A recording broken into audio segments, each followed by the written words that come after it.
Pues bien, agradezco profundamente la invitación que me han hecho los maestros Pedro Tello, Victoria Carrasco Sánchez, a participar en este segundo Congreso Virtual Internacional de Radiosofando. Pues sé que organiza estas dos radiodifusoras, Radiosofando, dos estaciones de radio, y lo comparten en redes sociales y 65 repetidoras en todo el mundo. Eh, la, el trabajo de este congreso se intitula La enseñanza de la filosofía fuera de las aulas. Y el tema con el que yo participo se llama Grandeza y miseria del humanismo. Un tema que siempre va a estar actual, y lo he inspirado en mi reciente libro que se llama La grandeza y la miseria del humanismo. Este es el libro, la parte sintética, y el libro que está apenas publicándose lleva prólogo de mi gran amigo, el doctor Guillermo Hurtado Pérez, justamente con este título. Cuando nosotros hablamos de la palabra humanismo, pues es una palabra que en los últimos tiempos ha estado figurando pues en todas partes, ¿no? Nuestro primer promotor, pues es el gobierno federal desde México. Cuando está hablando de humanismo mexicano, pero como suelo decir, pero han tenido suerte de que nadie les ha preguntado qué significa el humanismo mexicano. Pues bien, hoy hablaremos del humanismo.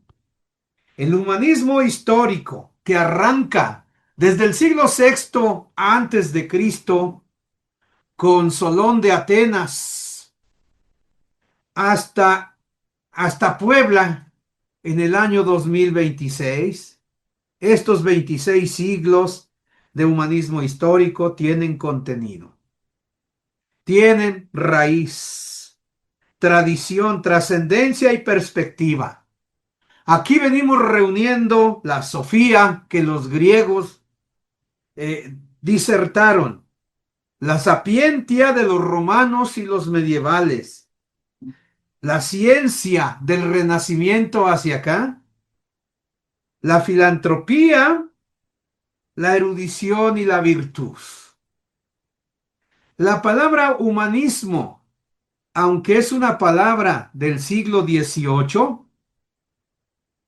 que está tomada de la palabra humanus, humano, y a la vez la palabra humanus de la palabra humus, polvo, tierra, pues la podemos encontrar muy recientemente en el siglo XVIII, pero donde surgieron los grandes humanistas, pues fue en el humanismo como movimiento cultural, el siglo XVII, tanto en Europa como el siglo XVII en México, pero de allí al Renacimiento. Y del Renacimiento nos vamos a la Edad Media. Y de la Edad Media a Roma. Y allí en Roma surge una palabra que se dice humanitas como símbolo de sabiduría, como un símbolo que que reúne a los mejores autores del siglo primero antes de Cristo y del siglo primero después de Cristo, humanitas. Allí se reúnen los mejores autores, las mejores obras literarias. Esa es la palabra, diríamos humanitas, la que más se parece a la palabra humanismo. Y la humanitas es la que más se parece a la vertiente original del humanismo, que es la palabra paideia. La frase inmortal del trágico romano Publio Terencio el Africano vuelve a resonar en las aulas de nuestras escuelas, en los micrófonos de la radio y la televisión, en conferencias y foros, coloquios, convivia, banquetes, simposios y congresos. Cuando dice, hombre soy y pienso que nada de lo humano es ajeno para mí. Aquí nuestro gran autor Terencio el Africano, en su obra El Atormentado número 77, cuando dice, Homo sum, humani nil, a me alienum puto. El filósofo italiano Terencio el Africano es del siglo II antes de Cristo. Romano. El filósofo y humanista renacentista Giovanni Pico de la Mirandola, cuando escribió su discurso sobre la dignidad del hombre, Oratio de hominis dignitate, abrió el camino para que los autores posteriores pudieran rehacer el contenido del humanismo y de la antropología filosófica allí donde rescató dos palabras, a saber, la dignidad del hombre y la libertad. Qué hermoso ese texto, bilingüe en latín y en español, la versión que doy en mi libro Grandeza y Miseria del Humanismo. Padres muy dignos de ser venerados. He leído en los monumentos literarios de los árabes que Abdallah el Sarraceno fue interrogado sobre qué sería considerado muy digno de admiración en esta escena casi mundana. Y éste respondió que nada puede ser considerado más admirable que el mismo hombre. Ahí está la grandeza de la humanidad es el mismo hombre. Hay un gran humanista en México, el gran humanista mexicano y que es universal, Alfonso Reyes Ochoa, desde México para el mundo. Hoy aprovecho en este Congreso Internacional para decir unas pinceladas de este gran autor mexicano que hizo una historia de las sedes más importantes del humanismo histórico. Alfonso Reyes Ochoa, en su obra que se llama La crítica de la edad ateniense, del año 600 al 300 antes de Cristo. Allí en ese hermoso texto, publicado en sus obras completas en el volumen 13, página 20, cuando dice, viaja la cultura, no se está quieta. Por 3 siglos funda sus cuarteles en Atenas, por otros 3 siglos en Alejandría, madura por otros 5 en Roma, 8 reposa en Constantinopla, y al cabo se difunde por el occidente para después cruzar los mares en espera de la hora de América, hoy más apremiante que nunca. Así que cuando don Alfonso Reyes nos lleva a las sedes del humanismo, todos los humanismos modernos, actuales, si no tienen algo de estas sedes del humanismo, de estas grandes reformas del humanismo y de la educación a las que alude Alfonso Reyes, pues están perdidos, no saben por dónde caminar. Entonces, la primera sede es Atenas, la segunda Alejandría, la tercera Roma, la cuarta la Edad Media, la quinta el Renacimiento, la sexta, el humanismo como movimiento cultural, no como actitud. La séptima, la Nueva España, y la octava, México independiente, y yo agregaría una nueva, la novena, hasta Puebla, que ha sido también punta de lanza en el humanismo, como lo ha probado la historia desde el siglo XIX hasta el siglo XX. Y también otros pueden ver este proyecto como un paradigma del humanismo mexicano. De allí que uno de los cuales que hablan recientemente sobre el humanismo mexicano es el maestro Rafael Moreno de la Universidad Nacional, que escribió un libro, Humanismo Mexicano.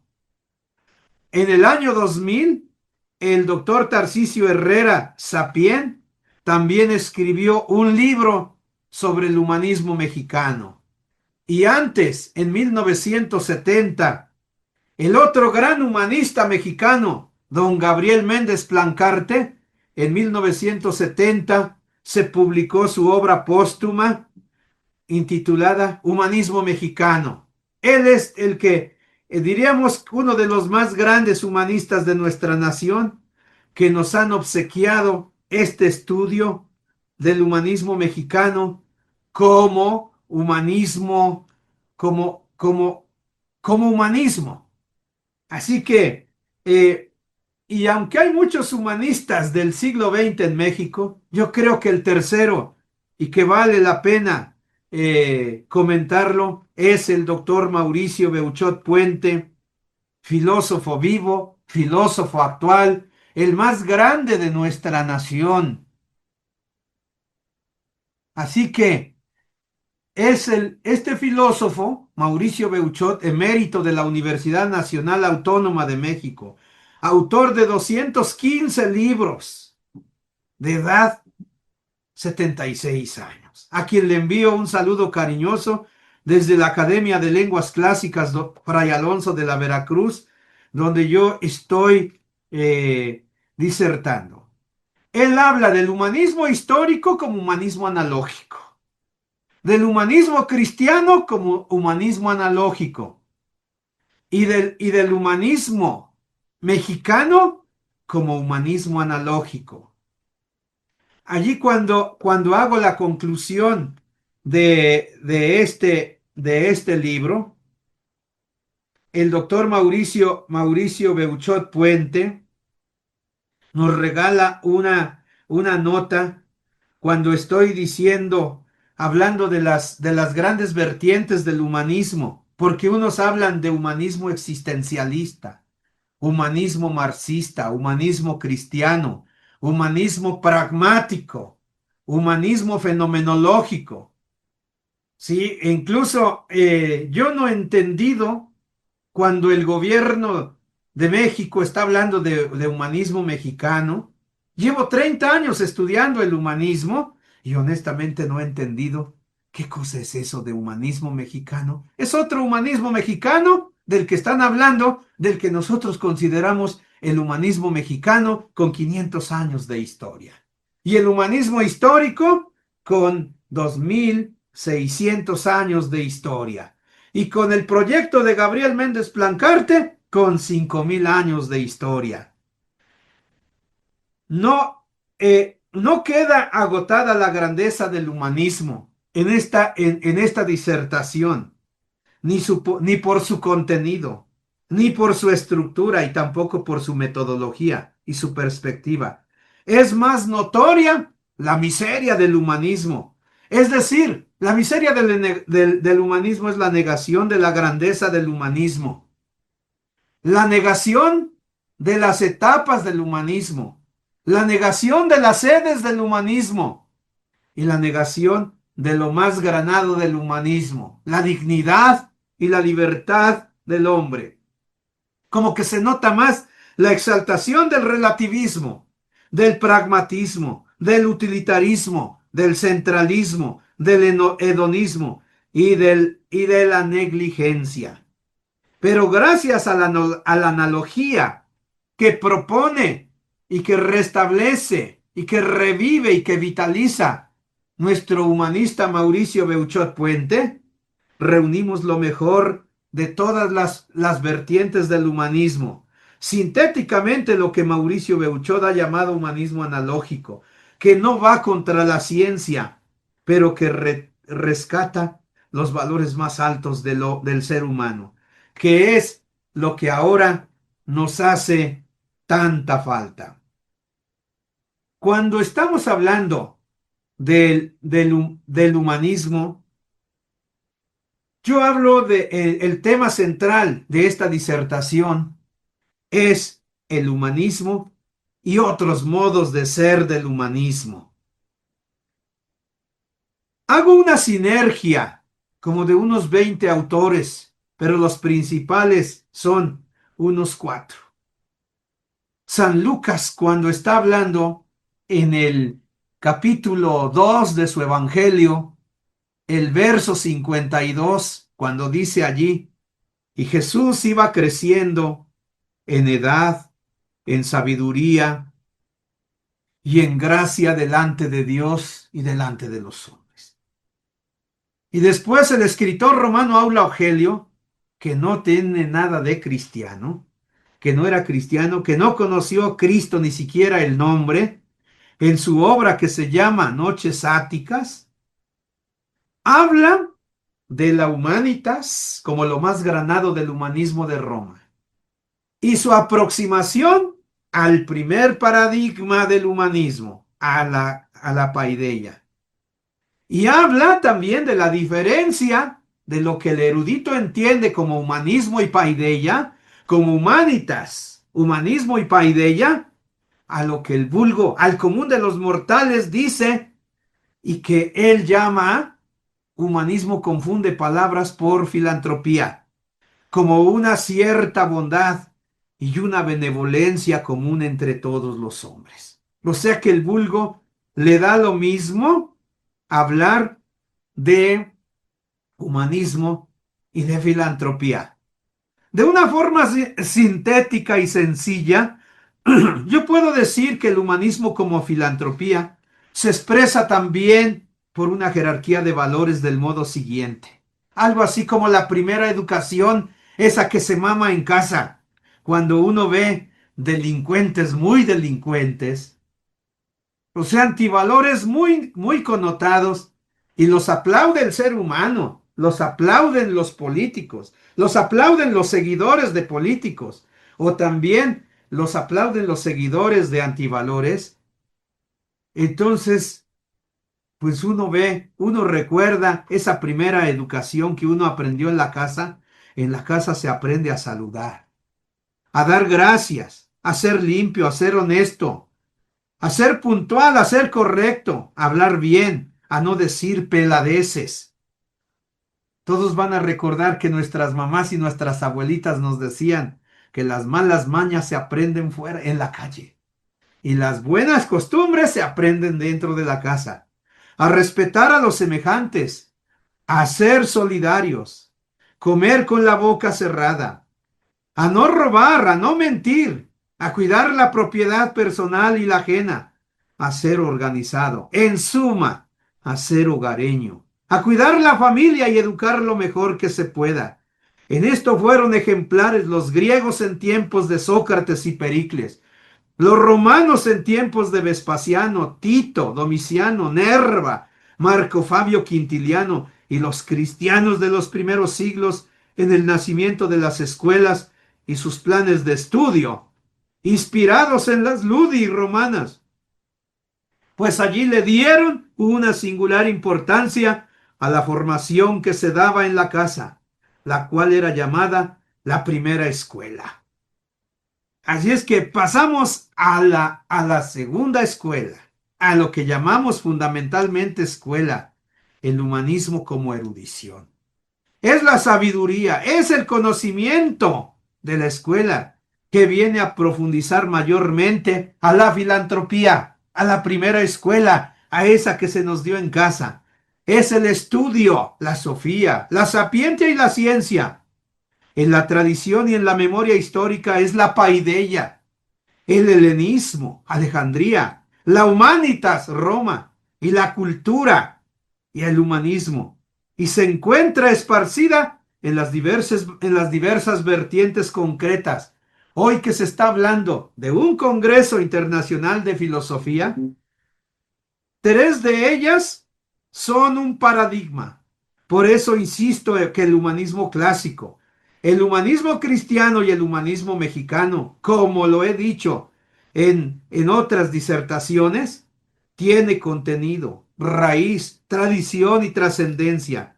Es la filantropía, es la erudición, la virtud y sobre todo el humanismo como erudición, porque tiene el privilegio de acudir a la formación de las lenguas clásicas. Por eso decía el gran humanista Luis Vives, que los que no saben griego y latín no saben de qué se han perdido.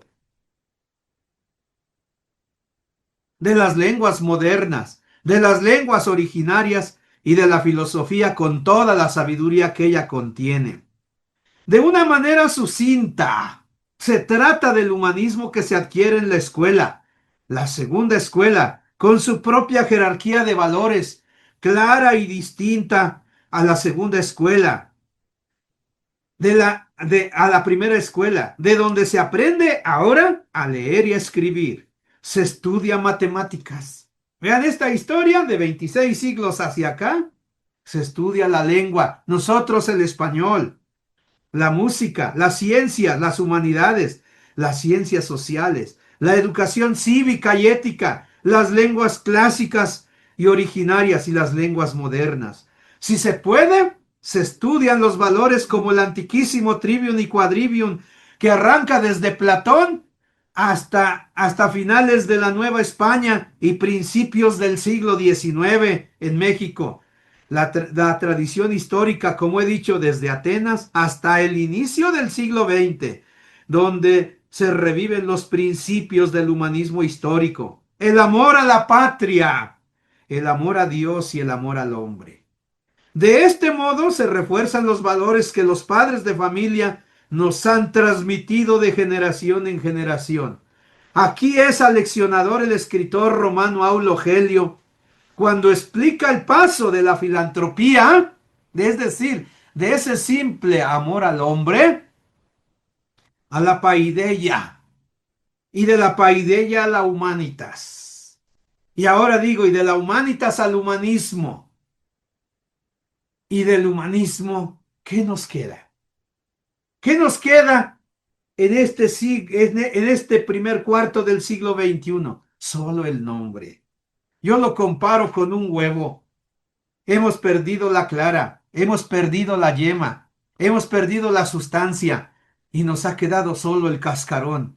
Y los proyectos humanistas nos están engañando porque también se están autoengañando. Nos están dando huevos de chocolate, huevos de confeti, o como decimos, huevo duro si quieren, huevo güero, huevo podrido. Así como se ha venido expresando al hombre. Así que de aquí también podemos tener una tercera escuela. El, el humanismo cristiano nos ha obsequiado una segunda vertiente del humanismo. De una manera sucinta, se trata del humanismo que se adquiere en la religión más alta. Aquí, ojo, no confundan, ¿sí?, una religión revelada con cualquier manifestación divina, porque dicen que el que nunca se acerca a Dios ante cualquier capillita se hinca. Con una clara y singular jerarquía de valores. Es lo que Marco Tulio Cicerón había asimilado al decir que la piedad y la religión le dan superioridad al hombre frente a todos los pueblos a través de los valores. Así pues, desde allí se aprende a dar gracias a Dios. El hecho de que alguien diga yo doy gracias a Dios de ninguna manera disminuye su dignidad, ni disminuye su nacionalidad, ni disminuye su grandeza del hombre. Amar a Dios y al prójimo. Y vean cómo en esto estamos destacando una genofanía. De geis en griego, mia gen, que quiere decir uno, y el verbo faino, que quiere decir la manifestación de un solo Dios. En esto somos hermanos, el judaísmo, el cristianismo y el islamismo, porque estamos expresando un solo Dios. Cada uno lo llama por su nomenclatura, pero es el mismo Dios. De allá para acá es el mismo Dios. De aquí para allá, cada uno tiene su perspectiva. A respetar y santificar a los padres, a santificar y darle prioridad a la familia. Aquí se estudia la formación humana, la educación en la fe, la formación espiritual. También tienen sentido las cuatro áreas de formación de la historia del humanismo clásico y cristiano. La formación humana, patriótica, académica y espiritual. Todo con alegría, como advierte el apóstol Pablo, donde decía, hay mayor alegría en dar que en recibir. Allí en Hechos de los Apóstoles 20:35. Visto así, el humanismo reformado con esta actitud tiene un carácter profético, porque es un defensor del hombre y de los valores superiores de la humanidad, que en otro tiempo han defendido las culturas avanzadas.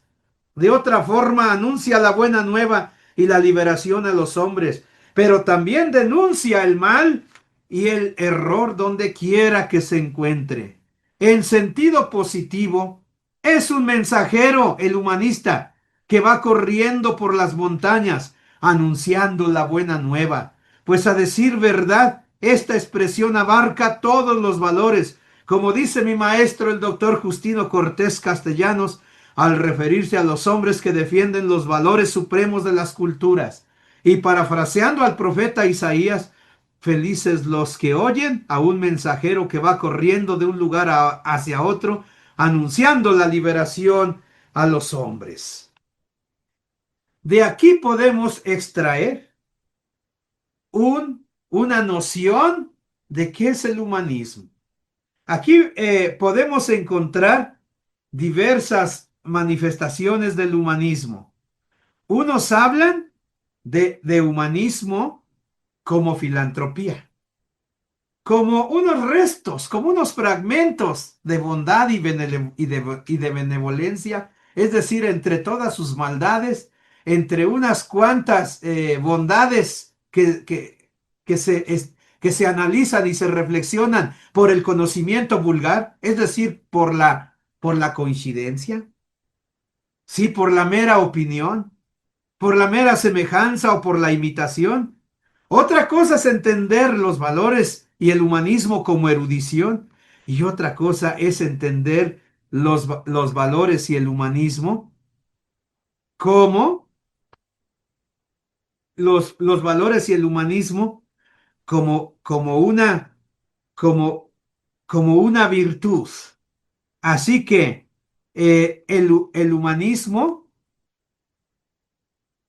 eh, podríamos, aquí he dado una noción del humanismo como, como una reflexión profunda, como un conocimiento profundo de, de los valores. El humanismo, en un sentido amplio y neto, es una fusión equilibrada de dos elementos. Por un lado, un bagaje muy amplio de sabiduría que se ha ido acumulando por los genios de la humanidad a lo largo de una tradición cultural de muchos siglos y que se ofrece como fermento de las múltiples potencialidades del entendimiento humano. Por otra parte, una solicitud inteligente por las necesidades concretas del hombre real en cada momento sucesivo de la historia. Así que aquí podríamos hablar, miren, como un ejemplo. Alguna ocasión en un diálogo con mis dos maestros más cercanos, con los doctores Guillermo Hernández Flores y Justino Cortés, dialogábamos esto. ¿Se puede un ser humano brincarse de la filantropía a la virtud, brincarse la erudición? Y uno de nuestros maestros dijo allí, sí se puede, pero es como sí se puede, pero puede haber una deficiencia muy notoria. Cuando un humanista que se autollama humanista, no lo llaman humanista, él solito se llama humanista. Él quiere reducir a pura actitud de valores, de acciones, y reduce a la benevolencia que él entiende y a la bondad que él entiende inmediatamente a la virtud. Y uno de los tres dijo allí, hasta con risa, dice, otro de mis maestros dijo, sí se puede. Pero es como si un líder fuera bueno, y lo voy a decir abiertamente, fuera bueno pero pendejo. ¿Dónde se nota? Al tomar decisiones, como padre de familia, como maestro. Yo soy director de una escuela y fundador de una escuela, como sacerdote incluso, como diputado, como senador, como presidente de la República, como gobernador. Cuando se toma una decisión sin sabiduría, sin conocimiento, con mera experiencia, sin talento, sin vocación y sin amor, aludiendo a las virtudes de un humanista, conocimiento, experiencia, talento, vocación y amor. Entonces, al tomar una decisión por todos los mexicanos, por todos los miembros de una entidad, por toda una parroquia, por toda una escuela, por toda una familia, allí es donde se va a ver con claridad. Hay una porción de este trabajo que he llamado encuesta intelectual sobre el humanismo, donde, puse seleccioné 12 autores de toda la historia, 9 históricos que ya murieron y 3 que viven todavía. Por ejemplo, Aulo Gelio, cuando habla del humanismo, dice esto. Fíjense, quienes inventaron la lengua latina o la cultura latina más amplio y quienes se sirvieron de ella perfectamente, no quisieron que la humanitas, lo que más se parece al humanismo y lo que más se parece a la paideia, fuera eso que el vulgo piensa, lo cual ha sido llamado por los griegos filantropía, y que significa una cierta bondad y una benevolencia común entre todos los hombres. No obstante, llamaron humanitas aproximadamente a eso que los griegos llaman paideia. Y nosotros llamamos formación y educación en las buenas artes. Sinceramente, quienes buscan con afán las artes, estos son los más humanos, pues el afán y el conocimiento de esa ciencia han sido dados solamente al hombre de entre todos los seres animados, y por esta razón se llama humanitas.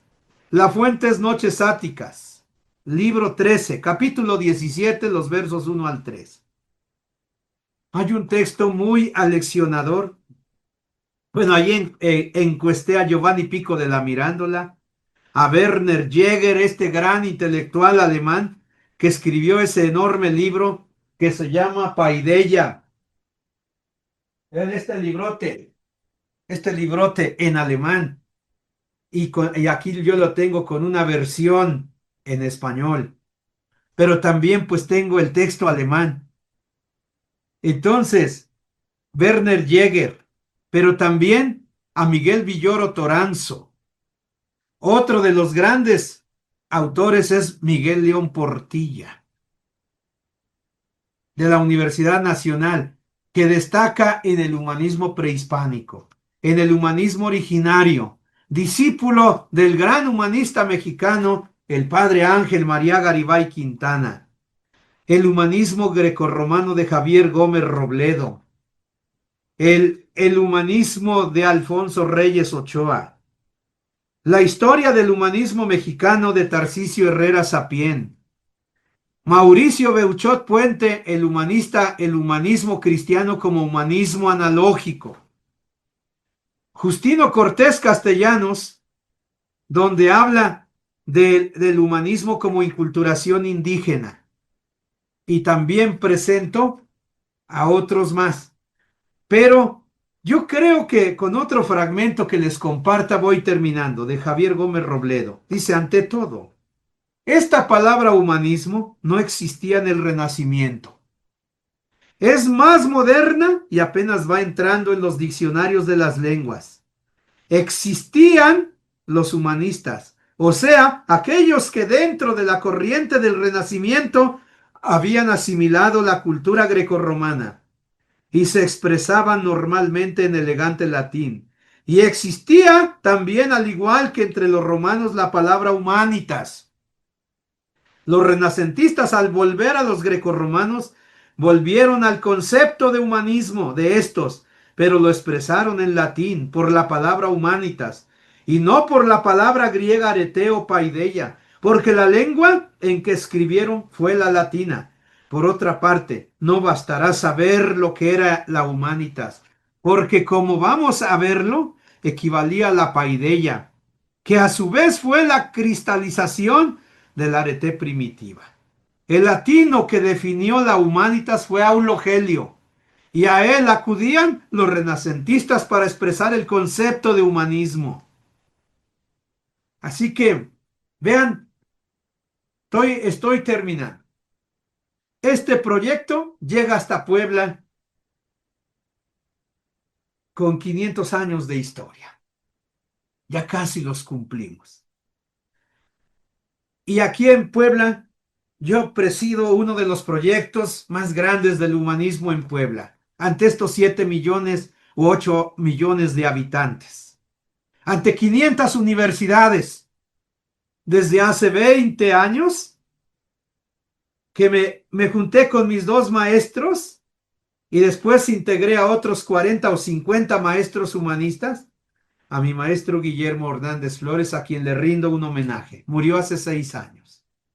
Y a mi maestro, el doctor Justino Cortés, quien acaba de cumplir 94 años. Hicimos un proyecto que se llama Academia de Lenguas Clásicas Fray Alonso de la Veracruz y que en el lema en latín conserva Academia de Humanidades Clásicas Fray Alonso de la Veracruz.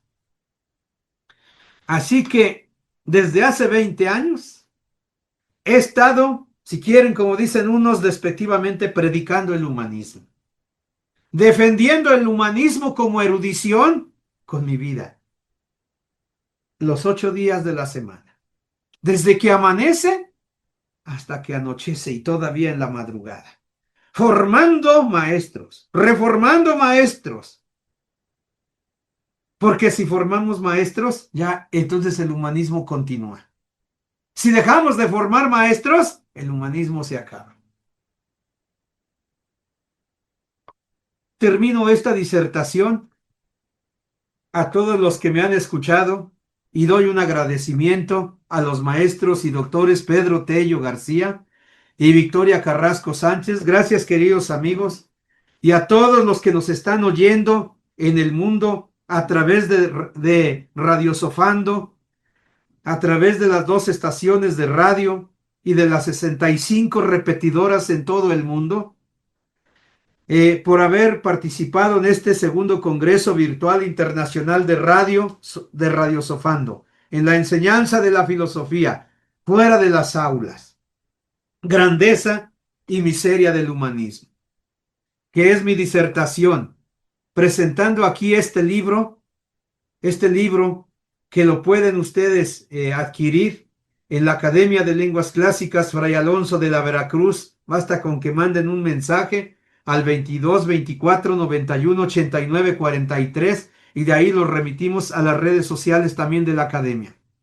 Quiero terminar con una fábula de Esopo que fue escrita hace 26 siglos en lengua griega y mi traducción al español dice esto: cada uno de los hombres lleva 2 alforjas en la vida, son bolsas. Aquí dice, una la lleva delante y la otra la lleva en la espalda. Cada una de ellas está llena de males. La de adelante está llena de los males ajenos. La de atrás está llena de los males del mismo que la lleva. Y por eso los hombres no ven los males de ellos mismos, pero pueden ver perfectamente los males ajenos. Aquí está mi respuesta. Aquellos que me dicen también, dime de qué presumes y te diré de qué careces. Esta es mi respuesta. ¿Alguien podría aplicar esta fábula a un hombre comprometido que siendo ciego en sus propios asuntos, se aflige de los que no le conciernen? Vean qué bonito se escucha en lengua griega. Anthropon hekastos dioperas, ferei, tenmen en prosten, tende opisen gemei de kakon hekatera. Algemen en prosen, alotrion, heden, opisen, ton aututu ferontos. Kaidia tuto hoyanthropoi, tamen exauton cacao jorosi, tade alotria, pani, acribos seontai, tuto tologo, Chresaito antis prosandra polypragmona, josentois geautu pragmasi tifloton ton meden proseconton que detai. Pues agradezco a todos los amigos y también los conferenciantes que están participando en este Congreso Internacional, la enseñanza de la filosofía fuera de las aulas. Gracias, Pedro. Gracias, Victoria. Y gracias a todos los amigos que también nos están viendo en las redes sociales, en mi cuenta de Facebook, Juvenal Cruz Vega. Muchísimas gracias. Les agradezco y les envío un saludo desde Puebla para el mundo. Muchísimas gracias.